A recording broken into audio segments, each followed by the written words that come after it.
licença para anunciar a presença de Paulo Marco de Campos Gonçalves, que vem como representante do secretário de Meio Ambiente da cidade de Santos, o secretário Marcos Libório. Paulo Marco de Campos Gonçalves, seja muito bem-vindo, muito obrigado pela presença.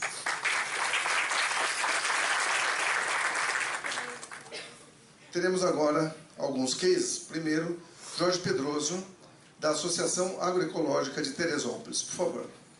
Bom dia a todos. Obrigado pela presença, pelo convite de estar aqui no dia de hoje do Instituto de Pesquisas da Civilização Yokô. Obrigado a toda a organização e aos senhoras e senhores presentes. É um prazer estar aqui com vocês para falar sobre o projeto que eu e a minha esposa, a nossa família, tem na cidade de Teresópolis, no Rio de Janeiro, que é a Terra Mahalo. É um sítio que produz comercialmente produtos Yokô. Todas as fotos são do sítio, são de produtos do sítio. E é muito interessante falar sobre isso porque estava com dois desafios, né? Primeiro, como ser uma prova viva da questão multidisciplinar do cultivo Yokô. Sou advogado de profissão, trabalho na área societária, com mestrado em Direito Internacional.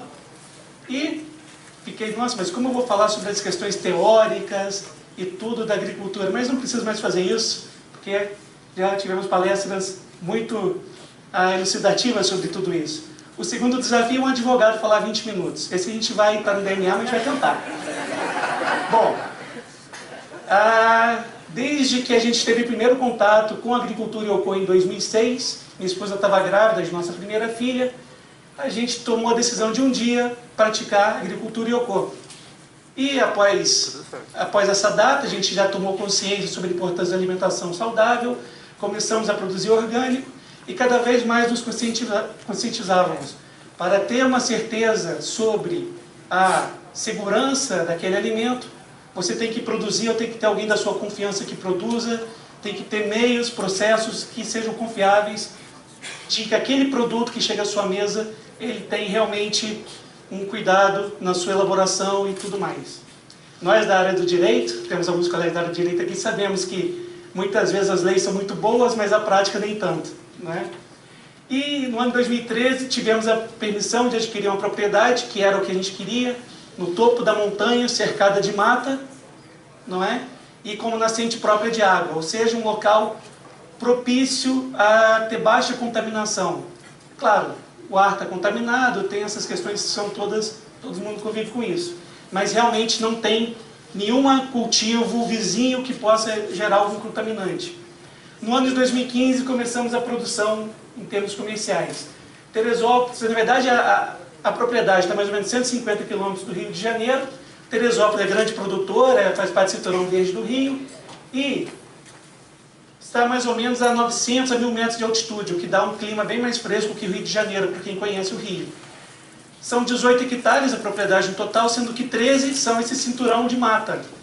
A área que a gente ocupa para atividades humanas são 5 hectares, mais ou menos 3 hectares para cultivo. 2 hectares são instalações e outras coisas. Temos 2 empregados, com todos os direitos sociais respeitados, e colhemos 2 a 3 vezes na semana. Como a minha esposa briga, nós somos estagiários de agricultores ainda, né?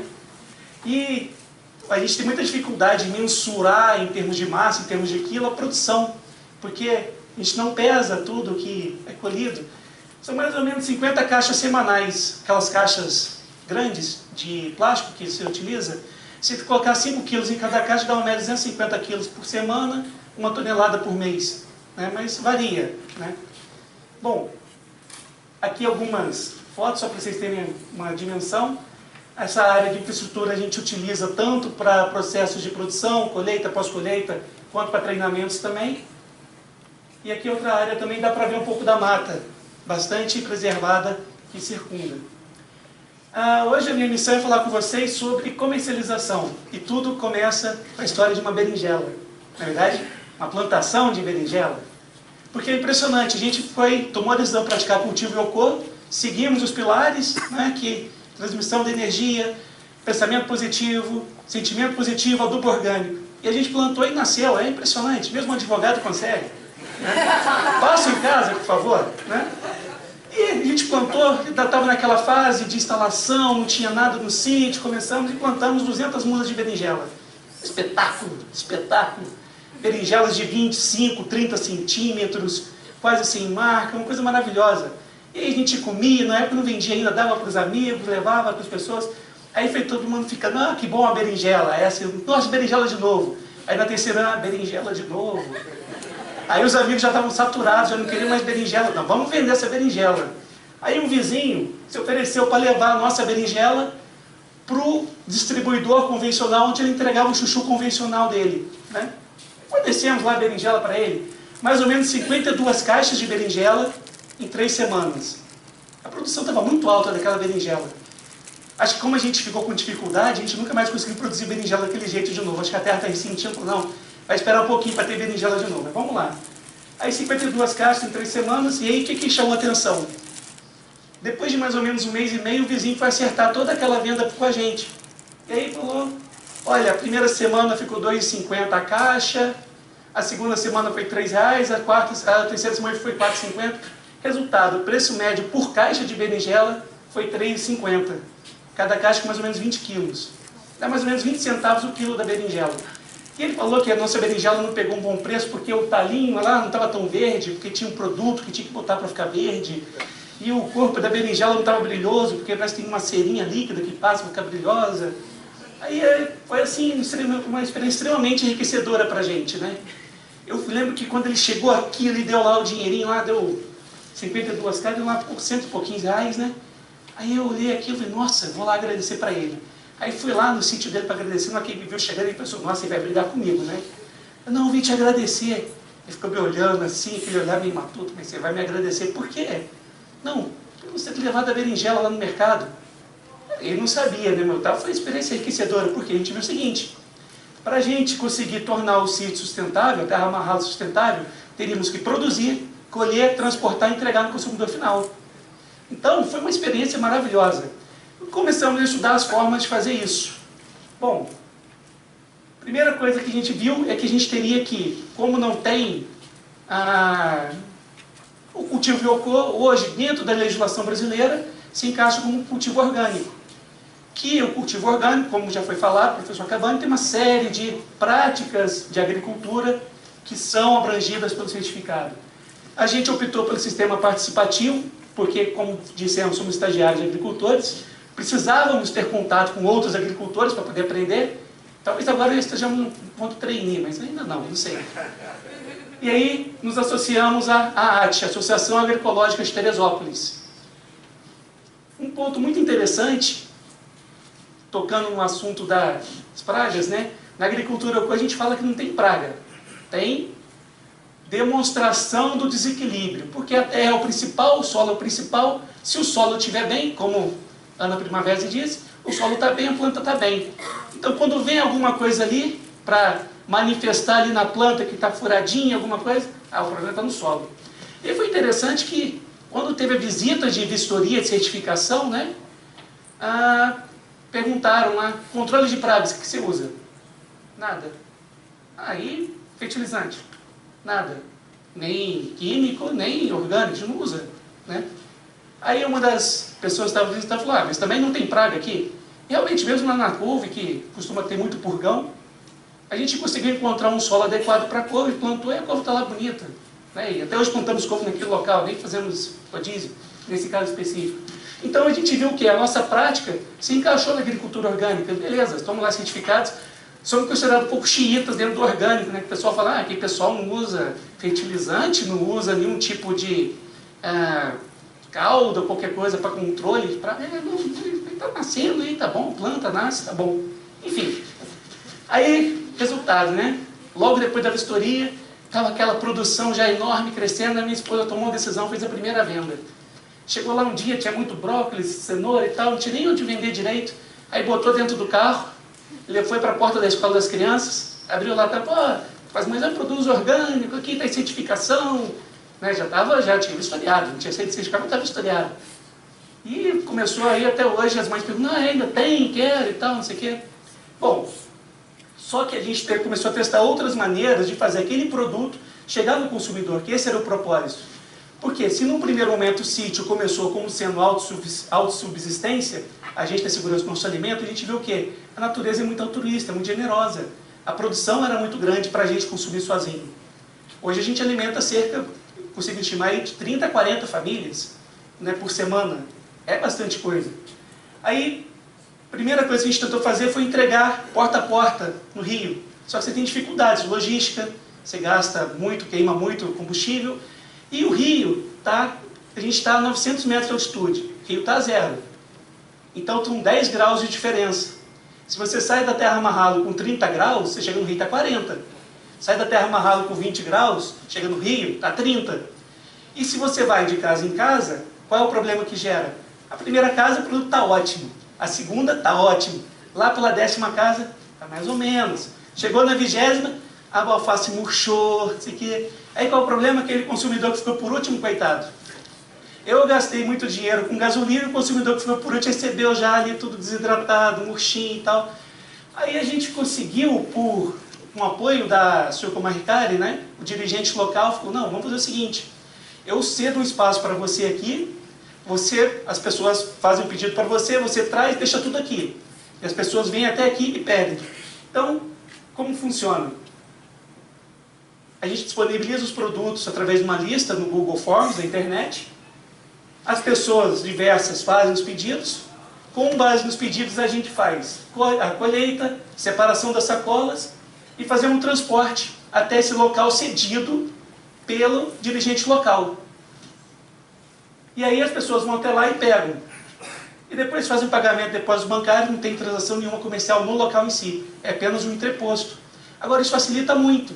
Por quê? Porque eu só levo o produto num local e fica lá no fresco, não fica andando no trânsito, sofrendo as intempéries, e as pessoas diminuem o gasto logístico, o custo logístico, que é um gargalo grande para a produção pequena, produção orgânica, e as pessoas também têm acesso a um produto melhor. Esse mesmo modelo acabou sendo reproduzido, né, a gente acabou se envolvendo nesse mesmo modelo no Venda Coletiva. Tem um grupo de consumidores que se organizou chamado Comida da Gente, no Rio de Janeiro. Eles fizeram uma parceria com a Associação de Orgânico de Teresópolis. Então é um coletivo de produtores, um coletivo de consumidores. E do total de vendas, 30% é utilizado para custear a administração do sistema e a logística. É bem parecido. Os produtores disponibilizam os produtos, as pessoas fazem os pedidos, mas aqui para o sistema funcionar, eles pagam primeiro, a gente, no caso de direto, a gente trabalha com base da confiança, não tem problema nenhum. Aí os produtores escolhem, separam e entregam na associação. A associação faz um transporte único até a casa de voluntários que se disponibilizam a receber esses produtos por bairro, e aí as pessoas de cada bairro vão até aquela casa daquele voluntário e retiram o produto.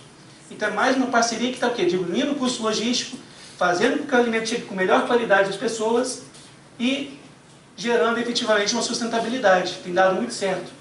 Bom, como o foco aqui é comercialização, outros canais de venda também. A gente está há 6 meses com uma banca em uma feira orgânica em Ipanema. Tem sido uma experiência interessante. A feira está se desenvolvendo. Acho que vai ficar economicamente sustentável em breve. Fornece o quê? A possibilidade de atingir um público maior. E tem uma vantagem também, que é baixo uso de embalagens. Esses 3 mecanismos de venda, você não precisa embalar o produto, não precisa rotular. Você tem que identificar apenas, né?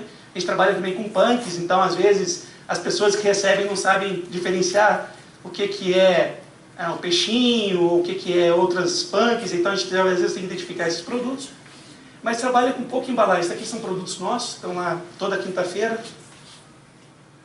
E também trabalhamos com pequenos comércios em Teresópolis, um apenas no Rio. Nesse caso, o pequeno comércio, a gente trabalha com sistema de consignação. Por que a gente trabalha com consignação? Minha esposa, ela é bastante correta, né? Assim, eu sou também, mas eu sou um pouco mais flexível, algumas coisas assumo algum risco, né? Ela não, ela falou, se eu tiver compromisso de entregar, eu tenho que entregar. Ela falou, não, a gente pode dizer que não conseguiu colher, porque é um pouco incerto, às vezes não colhe, né? Não, vamos colocar consignação, que aí não tem problema se por acaso não tiver entrega, né? Não deu alface aquele dia. E é interessante também, por quê? Porque com consignação a gente consegue fazer a logística reversa. Aquilo que não foi vendido, a gente recolhe e volta para a alimentação dos animais e para a compostagem. Aliás, é interessante, porque para o sítio a gente tem carnes, tem suíno, tem aves, né?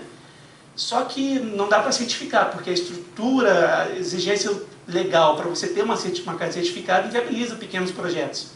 Então isso acaba ficando restrito à família e aos colegas que vão até lá para degustar com a gente, né? A carne confiável, infelizmente. A parte vegetal a gente consegue entregar.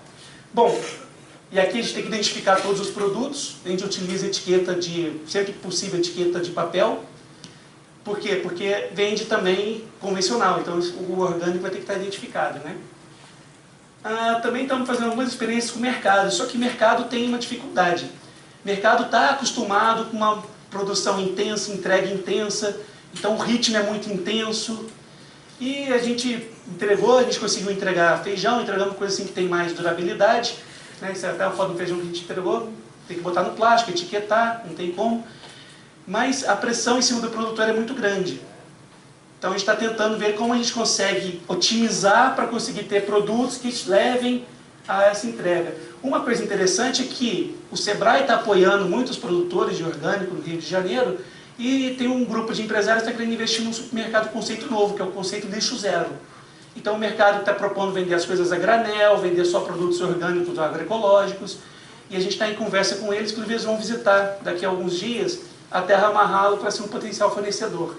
Mas isso ainda está embrionário, né? E enfim, tem que analisar até onde o nosso braço consegue chegar. Bom, mais percepções, né? Para quem vai produzir Yocô, o investimento é orgânico, tem que seguir um modelo de orgânico.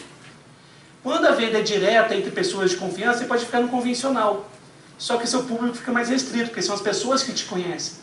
Se você vai vender para pessoas que não te conhecem, você precisa ter algo que demonstre, que te dê aquela credibilidade. E a credibilidade é a certificação.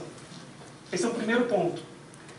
Outro ponto, o orgânico, ou o agroecológico, ou qualquer tipo de alimento puro, ainda sofre muito pela questão logística. Toda a logística de distribuição de alimentos é voltada para o convencional. A gente não tem mecanismos para distribuir esses alimentos que não sejam utilizados pelo convencional e poderiam ser usados pelo orgânico. E como são pequenos agricultores, como foi falado já aqui hoje pelo professor Mangabeira, o que acontece? A gente tem que criar os nossos mecanismos, e aí a parceria com o cliente, o consumidor, é fundamental, para ele poder ser envolvido nesse processo e participar ativamente. Porque essa experiência de um local único para você colocar os produtos e as pessoas irem lá retirar é fantástica. É o que mais funciona. Quanto à qualidade dos produtos, os feedbacks são muito positivos, graças a Deus. Todos elogiam bastante, né? Até uma vez produzi um tomate, um amigo comeu, né? Nossa, me lembro o tomate da minha infância, quando eu morava no interior, na roça, há muito tempo não comia um tomate desse. Realmente, isso é fantástico. Agora, o que eu queria comentar com vocês aqui nessa parte final já, necessidade de engajamento dos consumidores, né? E consumidor é uma palavra que, quando foi incorporada pelo direito na década de 90, com a defesa do consumidor, né? Ela trouxe uma evolução muito grande no sentido de proteger aquela ponta da relação comercial que tem menos garantias, chamado hipossuficiente, né? Perto daquele fornecedor grande e tudo mais. Só que, hoje em dia, a nossa experiência mostra que o consumidor está sendo um conceito um pouco pequeno, né? Um pouco limitado para essa relação que é necessária para o alimento seguro. Por quê? Porque o consumidor é aquela coisa, estou pagando, quero receber. E para a alimentação segura, para o alimento seguro, não pode ser assim, pessoal. Então a gente está trabalhando muito questão de formação de pessoa, que é um objetivo também da Terra Amarralo. Então a gente busca sempre, uma vez por mês, a Terra Amarralo recebe atividades de praticantes da sucumaricara, principalmente, mas também de não praticantes. E a gente sempre busca fazer uma conscientização sobre o benefício do alimento puro. Em primeiro lugar, muita gente ainda não tem consciência do risco do alimento contaminado com agrotóxico. Isso é verdade. Não tem consciência. Colegas meus, inclusive, né, com formação nível superior, pós-graduação e tudo mais. Outra coisa, a gente sempre tenta promover experiências com relação a quê? A quantidade dos alimentos. Nem sempre a gente vai ter aquela quantidade necessária para atender todo mundo. Tem algumas pessoas aqui que são, né, clientes assíduos da Terra Amarralo, e eles sabem, às vezes, a gente escolheu lá Naquela segunda-feira, 30 brócolis, teve 35 pedidos. Desculpa, assim, ficaram 100. Né? Acontece isso às vezes, né? Outra coisa também, aparência. Por quê? Como é um cultivo sem nenhum tipo de interferência mais drástica na atuação da planta, às vezes vai ter o maior, o menor, às vezes o couve vai ter um buraquinho, né? Foi comidinho e tudo mais, às vezes vai uma largatinha, por mais que a gente limpe, às vezes vai. E aí a aparência é uma coisa que a pessoa tem que estar também se reacostumando, que não vai ter padronizado, a berinjela não vai estar com talinho verde, a gente não vai botar nenhuma cera líquida para ficar brilhosa. Desculpa, não vamos fazer isso. Então vocês vão ter que se acostumar. Sazonalidade também. É bem interessante, tem coisas que só produz no inverno, outras só produz no verão. Aí às vezes a pessoa está acostumada com o transporte, traz de outra região, e você consegue no mercado, mas para produção em pequena escala, produção de alimento puro, você não vai conseguir fazer isso.